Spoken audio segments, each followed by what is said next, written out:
Hello everybody, welcome to Snyder's Inc. and today we got another video of this is the most disturbing police interventions of 2023 volume 2. Now if there is anything that is that was on volume 1 that is on this one, I am going to skip it just because no point if I've seen it already. So that's the only rule here. Ladies and gentlemen, hit the like button, subscribe button, comment thing down below. Let's go. In our previous segment, we delved into some of the most unsettling police interventions of 2023. As we continue this journey, we present part 2 of our series. If you haven't seen part 1, we strongly recommend you watch it to grasp the full context. Okay, but it looks like there will be nothing that repeats, so good. Today, we further explore the incidents that not only shook our trust in law enforcement, but also ignited debates worldwide. Viewer discretion is advised, as the Hold on. The last one wasn't things that made me... There were some ones that were really bad, but then there were other ones that were just insane situations. But they weren't... They didn't make us distrust police or anything like that. content can be distressing. Let's further uncover the truth behind these harrowing events. Okay. Let's do it. Big Brother. On April 27th of 23, a quiet neighborhood in North Ogden, Utah became the backdrop for a chilling incident that would leave its mark on the community forever.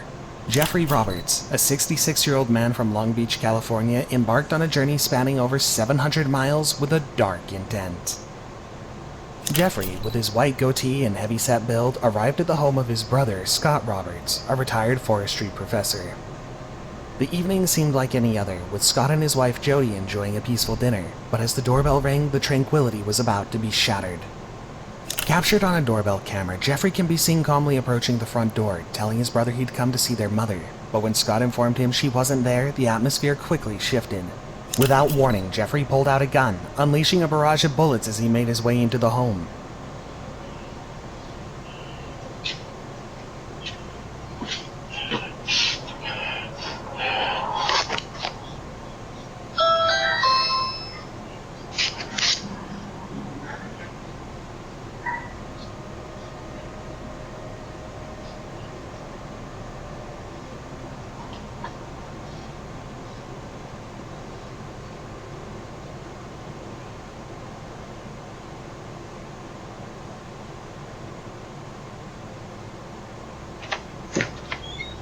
Hey, what's up? What are you doing?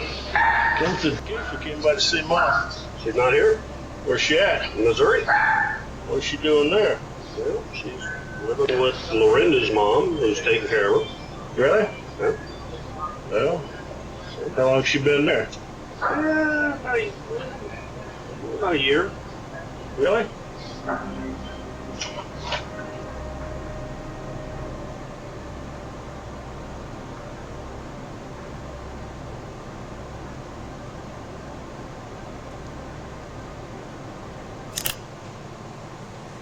So this guy already came unhinged. This guy had one goal in mind when he showed up here.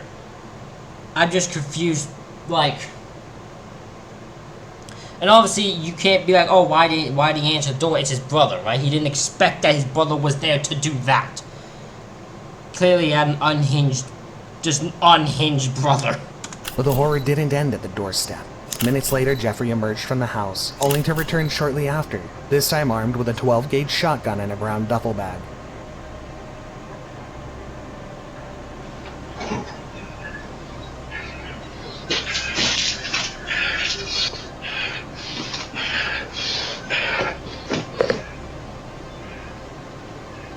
As he breathed heavily, the contents of the bag would later reveal a chilling arsenal, a 9mm handgun and a total of 23 fully loaded handgun magazines. The serenity of the evening was further disrupted by the sound of sirens. Give it to Julie. Gang, it's my turn. You never go.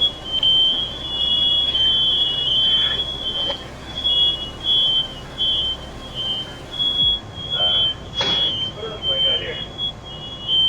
Oh, looks like you're out to get my ear shit out of my grass ASAP. Scan them frigates as turtles. Empty my bank account quickly. Alerted by a 911 call from a concerned neighbor who had heard the gunshots, the police were quick to arrive at the scene. 911, what's the address and city of your emergency? What city? North Ogden. And one more time with that address. Tell me what's happening. It was next door, and it sounded like gunshots. But I'm not sure about that. No, it's okay. What? Sorry, what But I don't information know. from you? It was just, it would be west of me, the next house to me, I think. How many did you hear? Several. But Did you hear anything before or after? no. And there was a guy that walked out of the house, but I couldn't tell. Like I said, it was pretty loud, but it Before sounded that, like you know, was it a male or? a male in a brown van.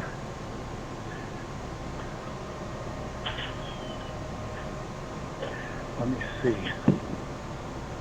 Went to a brown van. Did he leave in the van or? No, he's still there, but it must not be. But as they approached, Jeffrey began firing at them, initiating a fierce shootout. 5 officers were present and 3 returned fire.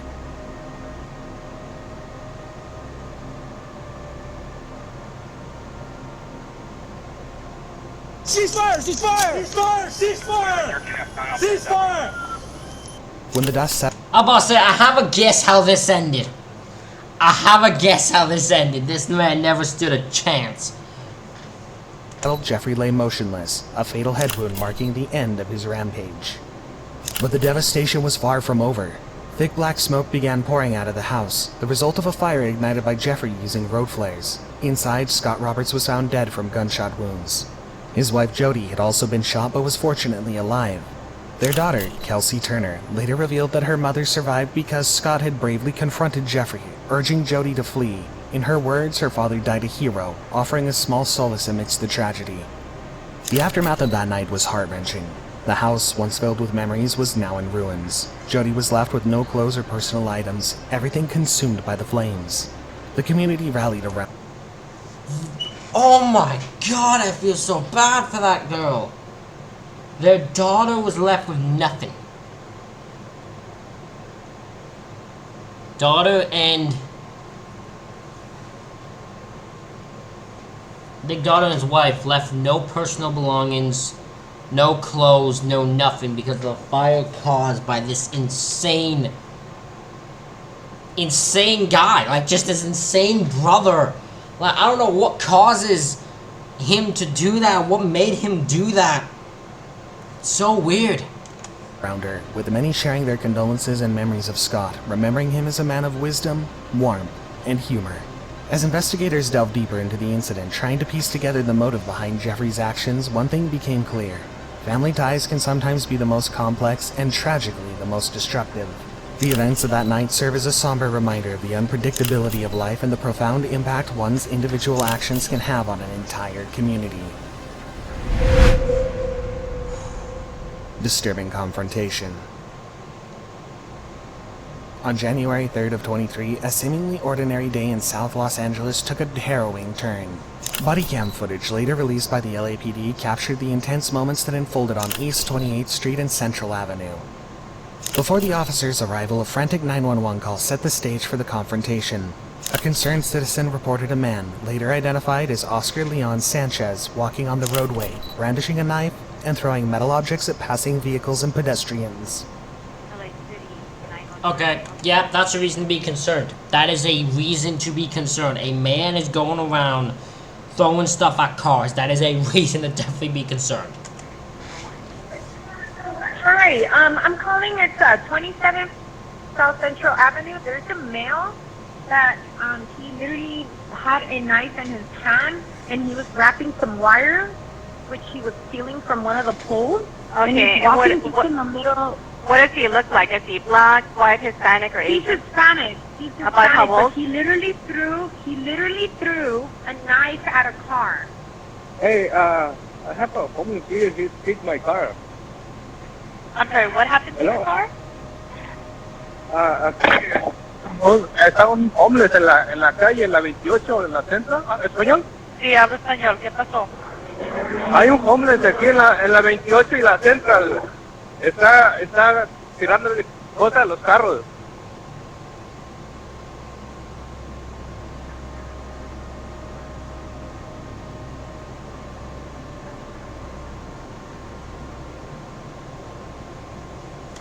The caller's voice, tinged with urgency, painted What like that already starts off thing when you're just a guy's just randomly throwing things at someone's car. Like that's the case where that's gonna end badly. Cause either someone's gonna try to confront him and he has a knife, someone's gonna try to confront him and get killed by it, or someone's just gonna get hurt because of this guy. a picture of a man on the edge, Yeah. a situation rapidly spiraling out of control. The footage begins with officers approaching an abandoned building, following up on the details provided in the 911 call. As they near the entrance, the tension is palpable. Sanchez can be seen on a second-story landing. He's agitated, holding a makeshift spear in one hand and a heavy metal chain in the other. Officers call out to him to drop the chain, their voices firm yet measured. But Sanchez, seemingly lost in his own world, responds with the defiance. "I am not going to allow you to rob me," he declares in Spanish. His voice echoed with confusion and fear that he might have felt. Oscar. Ya, más dije, tírale esas cosas y bájate para abajo. Más dice hablar, ¿ok? Nada te va a pasar, pero necesitas oírme, ¿ok? Bájate para abajo. Oscar, te llamas Oscar, ¿no? Oscar, bájate para abajo. I give respect for the fact these officers are like, they have officers that speak Spanish, and he's speaking Spanish to them. They not have some thing. And it says even that I'm just happy they don't have an English guy who's just going around trying to speak to him, but he can't understand a thing they're saying. At least in this case, guy speaking Spanish to him, so he understands it, so they're able to communicate better. Oscar, óigame, necesitas tirar todo lo que tienes en el piso, suelta todo lo que tienes en la mano y baja para abajo. Necesitamos hablar contigo, ¿ok? Oscar, bájate para abajo. Oh, yeah. Oscar, baja para abajo. Bájate para abajo, Oscar. Hey, Oscar! Keep going over. Oscar! Es la policía de Los Ángeles. Go ahead, side.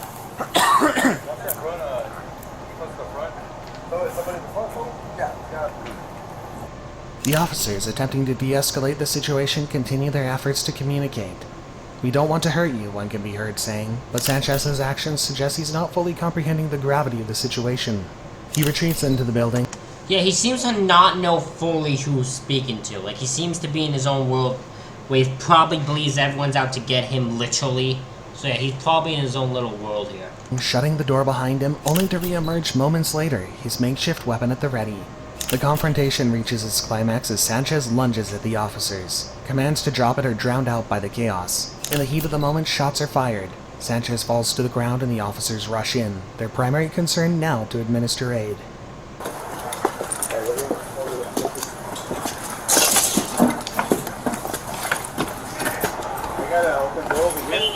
Oscar!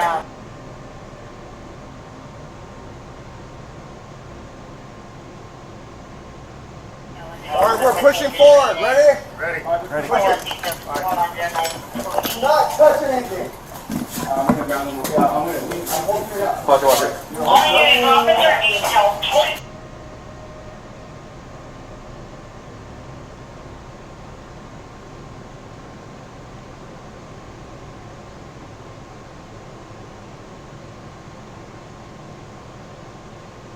But as the dust settles, the weight of the situation becomes clear. Despite the officers' efforts, Sanchez's injuries proved fatal. The footage ends with a somber scene. Officers, visibly shaken, processing the events that had just transpired. Yeah, just take your time going down. We don't need another thermal fine. The aftermath of the incident was marked by a mix of grief, anger, and a quest for answers. Sanchez's family, particularly his brother Emmanuel, who witnessed the tragic event, demanded transparency and justice. The community rallied, with many questioning the LAPD's handling of situations involving individuals with mental health crises. Los Angeles. Okay, so here's what I'm going to say to that, right? This is a tough situation for the officers here. Because while yes, when you have a mental health issue. You're not fully there. The officers should be able to handle that better. But it changes when you have a weapon and you're lunging at them. They have a right to defend themselves. Now, some of you might disagree with me. I understand that, and that you are absolutely fair to. Okay?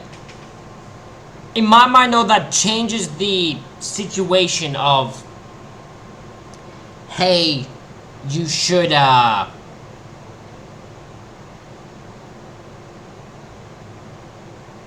when it comes to mental health, you should always just be sensitive to everything. Because if someone lunges at, if I'm an officer and I'm holding a gun, right?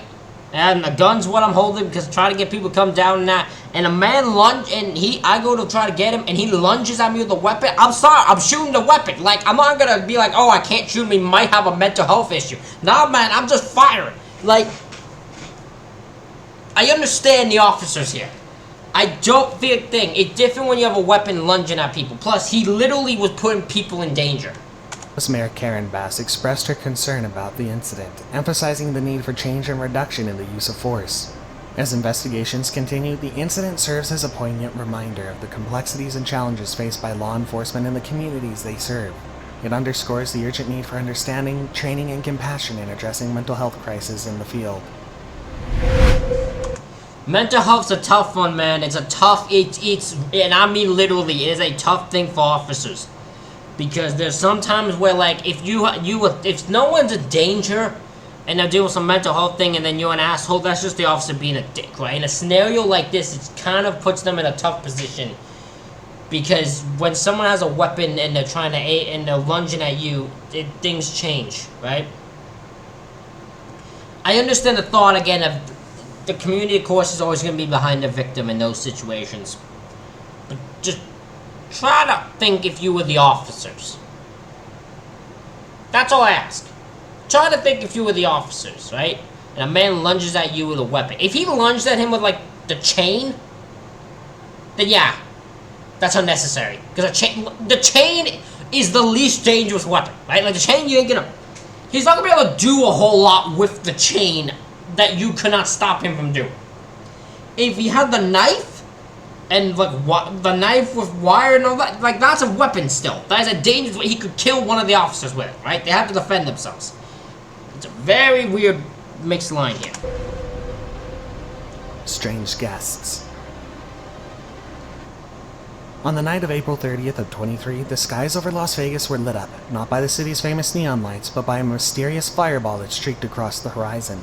This wasn't just a flaming celestial event, it was the prelude to an incident that would leave both residents and law enforcement officers baffled. The body cam footage starts with the— Oh my god, we have this! I've seen this so many times. I've seen this body cam footage, I've seen it all so many times. I'm letting this fully play out. I got nothing else to say to this. I'm letting this one play. Officers responding to a 911 call from a concerned Las Vegas family. They claimed that something had crashed in their backyard. But this wasn't just any crash. The caller, audibly shaken, described seeing two beings, each towering at over 10 feet tall, with a distinct greenish-tan hue to their skin and eyes that glowed neon. The description was nothing short of extraterrestrial. Okay, what's going on over there? Okay, lady. Me, my dad, and my brother were working on a truck in our backyard, and we have a big lot outside, right? Correct? Okay. We were working, and we just see in the corner of our eye something fall down from the sky, and it was with light. And when it hit down, it was like a big impact, and we felt it. We felt like an energy, and then we hear like a lot of footsteps near us, and then we have a big equipment, and we see, and there's like an 8-foot person beside it, and another one beside it, and it has big eyes and looking at us, and it's still there. Okay, where is this on your property? In my backyard. I swear to God, this is not a joke. This is actually we terrified with. So there's two people or two subjects that are in your backyard? Correct, and they're very large. They're like 8 foot, 9 feet, 10 foot. I don't know.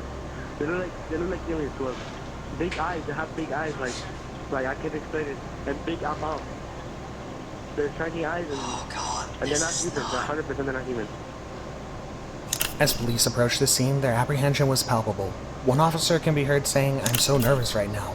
Another adds, "I have butterflies, bro. Saw a shooting star and now 3 people say there's aliens in their backyard." Their skepticism is evident, but the genuine fear in the witnesses' eyes gives them pause. Conversations with the witnesses further deepened the mystery. When asked to describe what they saw, one witness responded, it was like a big creature, more than 10 feet tall. Did you see it? Huh? Did you see it? Yeah, me and him saw it. What'd you see? It was like a big creature. A big creature? Yeah, like around 10 feet tall. Because I'm not going to BS you guys. One of my partners said they saw something fall out of the sky too, so that's why I'm kind of curious. Did you see anything land in your backyard, or? They see like a big, that's what they say. They see like a big The body cam captures the officers venture into the backyard and they hope to find evidence of the alleged crash. While the footage is partly obscured due to privacy laws, the officers' reactions and the subsequent drone photos hinted something inexplicable.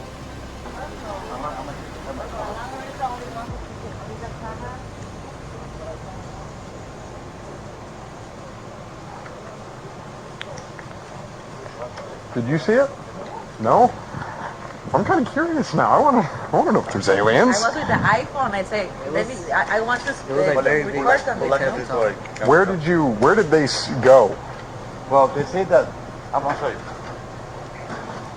You have a dirt backyard. Can you show me if there's And I'm sorry, did you see them go anywhere? No? You didn't? Did they probably go that way?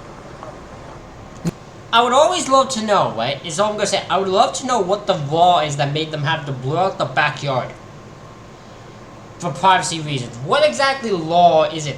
And I just want to know because I'm curious. The American Meteor Society had received 21 reports of the fireball that night, with sightings ranging from Utah to Reno. But it was the Las Vegas incident that garnered the most attention, especially after the body cam footage went public.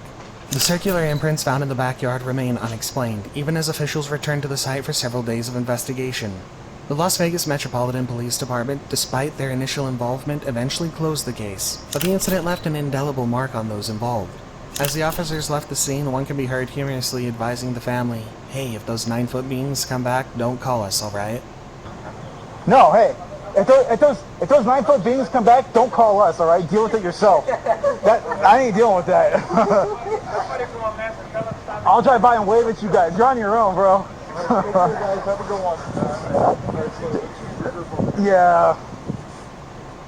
The events of that night serve as a reminder of the mysteries that sometimes unfold right in our backyards, challenging our understanding of the known and the unknown.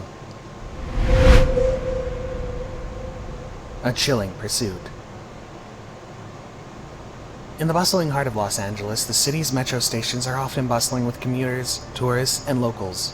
But on May 2nd of 23, the Vermont Beverly Red Line metro station became the backdrop for a harrowing incident that would be captured on police body cams and make headlines across the nation.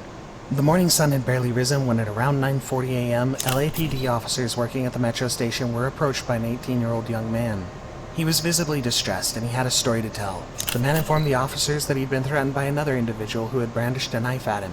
To identify the assailant, he showed the officers a photograph of the man on his cell phone.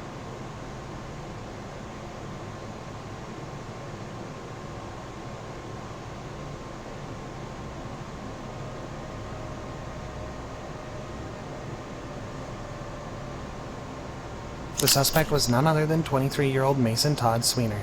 With the photograph as their guide, the officers proceeded to the lower-level mezzanine of the station. It didn't take long for them to spot Sweener.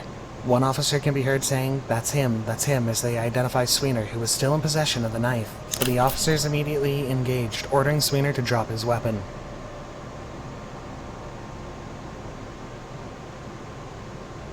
Hey, put the knife away. Put it in your backpack. 8131 up to 81, you said? Put it in your backpack. Put it in your pocket. Hey man, you gotta go. You gotta leave. But Sweener? He seems to be in his own little world. This is probably another mental health case that's gonna go end badly. This is one of those ones where, yeah, that was not a good situation. He had other plans. Ignoring the officer's commands, he fled to the upper-level mezzanine. As he ran, he encountered a 74-year-old woman. Without hesitation, he struck her in the head with an unknown object. What? Hey! Step back. FP 425, let me get back. That 415 man with a gun. Press 450 man with a knife.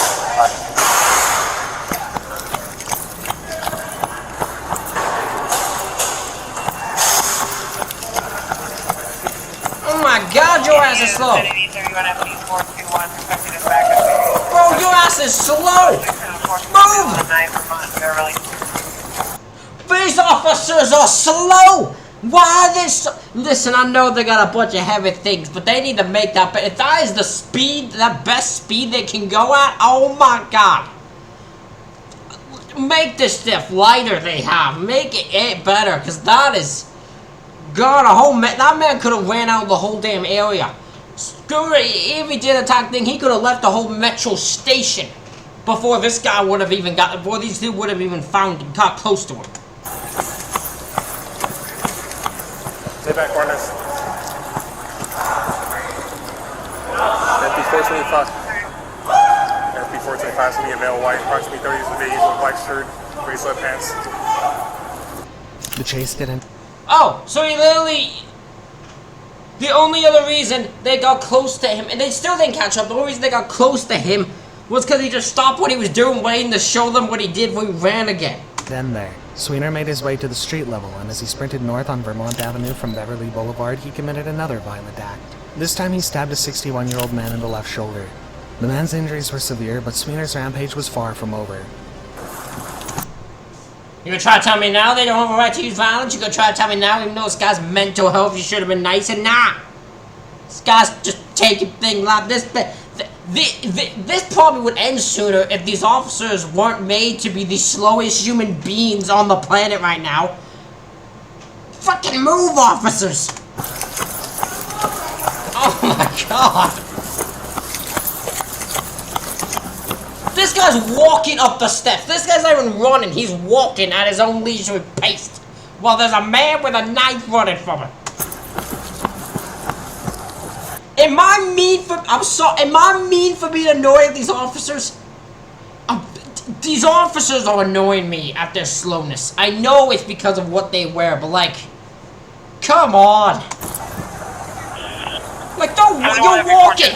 You are walking. Suspect's a male, white, 30 years, black shirt, gray sweats, Vermont Beverly, 1707. He darted across the street, making his way to the rear parking lot of a building on the 300 block of North Vermont Avenue. Here he positioned himself defiantly in front of a parked vehicle, still clutching the knife that had already caused so much harm. The officers, determined to end the threat, positioned themselves strategically and continued to shout commands at Sweener, urging him to drop the knife. Drop the knife. Do it now, one officer can be heard shouting repeatedly. 425, going to be purposed. 410 northbound, Vermont, towards Oakwood.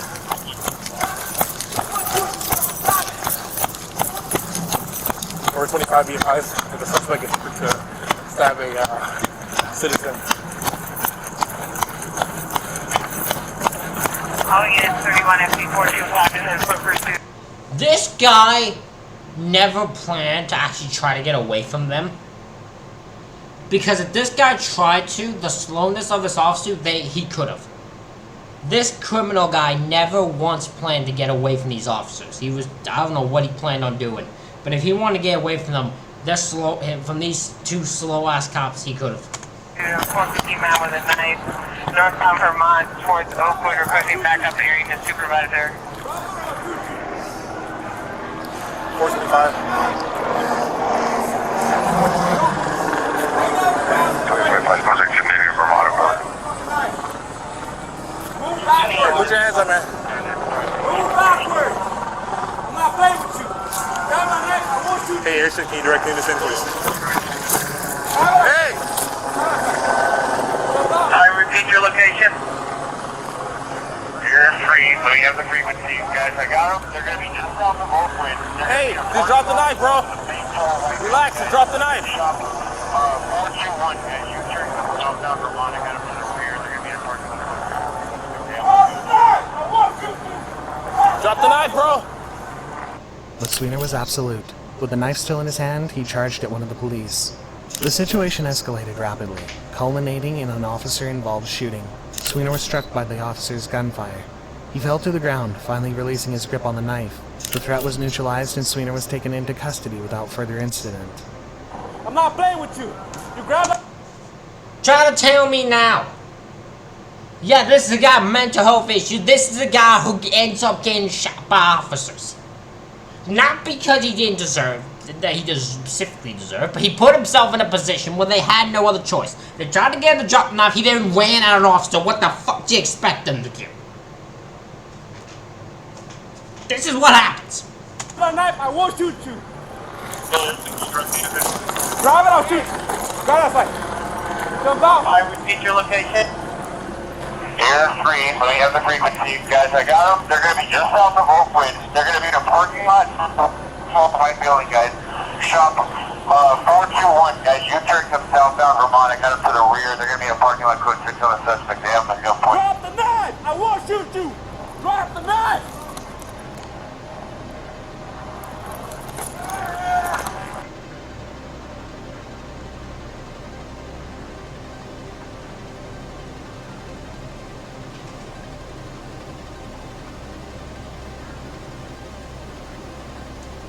Sweener, a resident of Glendale, Arizona, was rushed to a local hospital. His condition was critical but stable. As for his victims, the 18-year-old who had first alerted the officers was fortunately unharmed. The 74-year-old woman received medical treatment and was later released. The 61-year-old man who'd suffered a stab wound to his shoulder was hospitalized in stable condition. The aftermath of the incident saw Sweener booked for attempted murder, with his bail set at a staggering $2,125,000. The LAPD's Specialized Force Investigation Division took over the scene, interviewing witnesses, collecting evidence, and piecing together the events of that fateful morning. This incident, like many others, raises questions about public safety, the challenges faced by law enforcement, and the unpredictable nature of violent confrontations. As investigations continue and more details emerge, the city of Los Angeles grapples with the reality of such incidents and the impact they have on the community. Yeah, this is one where the officers were completely justified in every move they made. Except for the fact they're slow as fuck. I will not let that go. That was slowness. If that guy would have even tried to actually get away from him, he would have succeeded in a heartbeat. Those two are slow as hell. Police departments, work on your stamina, my man. That's all I'm saying. Just work on the stamina. In Oklahoma. While the incident we're about to delve into occurred on May 2nd of 22 in Tulsa, Oklahoma, its inclusion in our video is due to the release of a gripping 30-minute body cam footage this year, shedding lights on the harrowing events of that day. The video begins with officers responding to a 911 call made by Charles Bradley, a 75-year-old Vietnam vet. The distress in Bradley's voice was evident as he claimed to have found his wife dead in their home, but as the call continued, Bradley's words took a dark turn, suggesting he might have been the one responsible. Charles Bradley wasn't just any elderly man. He was a Vietnam War veteran, a man who had seen the horrors of war firsthand. Over the years, the scars of the battlefield had taken a toll on his mental health, manifesting as PTSD. Those who knew him spoke of the nightmares that haunted him, the flashbacks that would transport him back to the jungles of Vietnam.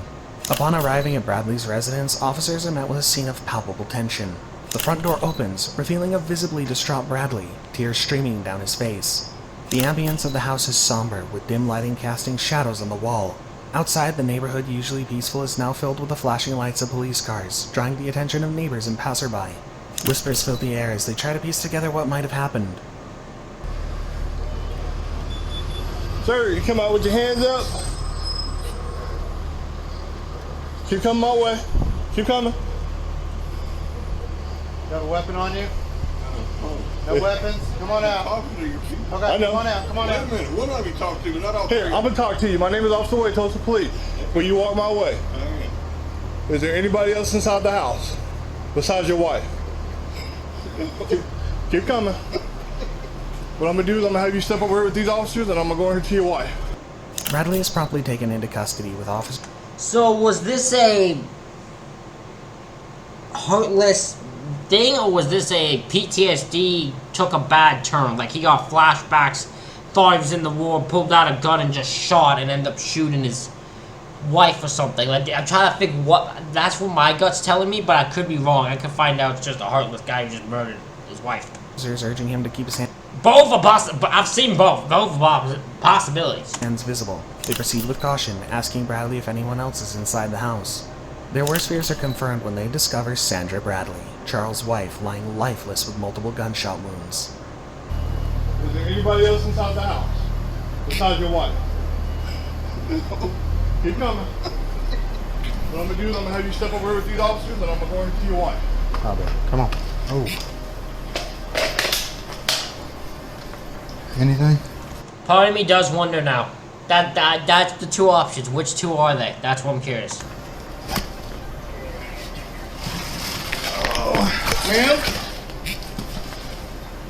The body cam footage captures Bradley's interaction with the police in real time. After being read his Miranda rights, he begins recounting the events of that fateful night. He speaks of being awoken by the alarm on his wife's cell phone and of a dream he'd been having, a dream about an attack. The lines between reality and nightmare seem to blur for Bradley as he describes searching for his wife's phone, only to find her lifeless body on the floor surrounded by blood. Mr. Bradley, I gotta read these to you, okay? You have the right to remain silent. Anything you say can be used against you in a court of law. You have the right to talk to a lawyer and have him present with you while you're being questioned. I gotta read these to you through and through first, okay? Am I being arrested? Just a second, sir. Okay. If you cannot afford to hire a lawyer, one will be appointed to represent you before any questioning if you wish. If you decide to make a statement, you may stop at any time. Do you understand the rights I explained to you, sir? Yes, sir. You remember what all happened tonight? I really don't. Her phone alarm is going off. I was in. So part of me now actually feels that's what it was. He was in a dream, having PTSD, feeling he was in an attack, and he just had a kind of sleepwalk situation. He got up, was in his dream, fully believing he was in a war, saw his wife up in his, maybe in his dream saw a criminal. In reality, it was his wife standing there, shot them, and then went back into his bed, and then end up just waking up from the alarm, not knowing what happened. In bed. Am I too far-fetched in my vision of what happened? Sleep. About what time? Her alarm goes off at 4:30. 4:30. Okay. So I got up to tell her that she didn't turn her alarm off. She was not in the bed. So I started into the kitchen, figuring if she is up, she's probably making coffee. Say that last part again, sir. She was not in the bed. She wasn't in bed when. You woke up when her alarm went off. Yes, sir. At 4:30. Yeah. And she was not in the bed. Not in the bed. Okay. And so I got up to go tell her to turn off her alarm, and she was laying on the floor. You got out of the bed and she was laying on the floor? Uh-huh. Where was she laying at when you found her? Kind of in the hallway and kind of in the kitchen. She was in the... Okay, and what did you see? Blood. Blood? Okay. As the video progresses, officers can be seen collecting evidence, including the alleged murder weapon. Their methodological approach to the investigation is evident as they photograph the scene, collect fingerprints, and converse with Bradley, trying to piece together the events. Throughout the footage, Bradley's state of mind oscillates between confusion, despair, and moments of clarity. At one point, he can be heard saying, "I didn't know I was shooting my wife." But this is a case when the man says he did not do it, I 100% believe him. Or not that he didn't do it. He knows he did it, he just doesn't know, like, when he says, I didn't know I was shooting my wife, I believe him. Maybe I'm too stupid to, but I believe him. Patrick, you still with her? Okay. We want fire or no? No, she's dead. She's dead. Nothing we can do for her. Got a spit right here. Okay, just try not to disturb anything, and we'll just tell us what you see. The articles provide further context to Bradley's mental state. Suffering from PTSD, Bradley's accounts of the incident are inconsistent. While he seems to accept that evidence would show he was the perpetrator, he also claims to have blacked out and not remembered the events clearly. Neighbors and community members express their shock and disbelief, painting a picture of a peaceful neighborhood rocked by a tragic event. In the days following the incident, a small memorial was set up outside the Bradley residence. Flowers, candles, and notes adorned the front porch, a tribute to Sandra Bradley and a testament to the community's grief. Bradley was charged with first-degree murder. Despite the gravity of the charges, he pled not guilty. In a surprising turn, he was released after posting $70,000 of his $1 million bond. As he awaits his next court hearing, he's required to obey a curfew and wear a tracking device. This tragic incident serves as a stark reminder of the hidden scars many veterans carry with them. The trauma of war, combined with the challenges of aging, can lead to unforeseen and heartbreaking consequences. Yeah, that's why when people say shit about military and veterans and that, I get so mad. I get so mad because us people watching this right now, want veterans, have no fucking right to say anything about veterans. None. Not a thing. And when people say veterans should be treated better, anyone who argues that point are fucking idiots. The fact that most homeless people are veterans is fucking really annoying to me. It makes me so angry. Because what right do we have people not to give something back and not to help veterans who gave for our freedoms, and yet still we give nothing in return? The freedoms they fight for, we then feel we don't need to, that we can use and not want to help them. It pisses me off so much. DUI crash. In the heart of Illinois, a tense situation unfolds. This video footage, released this year, spanning just over 25 minutes, captures the meticulous process of a sobriety test. Is this just this girl? I hate this girl so much, I do not want to. I'm sorry, I'm not playing this video. I hate this girl too much. This girl makes me so angry. I can't do it. I can't do it. I'm sorry. I'll link the link to the original video. You can see the insaneness of this girl, but I refuse. I refuse to do it. I refuse to do it. This girl is so off the fucking edge. It is almost insane. And I won't do it. I won't put myself through it. I get too mad. Ladies and gentlemen, that is it for this reaction video, because I'm not doing this. So that's it for this reaction video. Let me know what you think in the comments. Hit the like button, hit the subscribe button. Thank you all for watching. I'll see you all for the next one.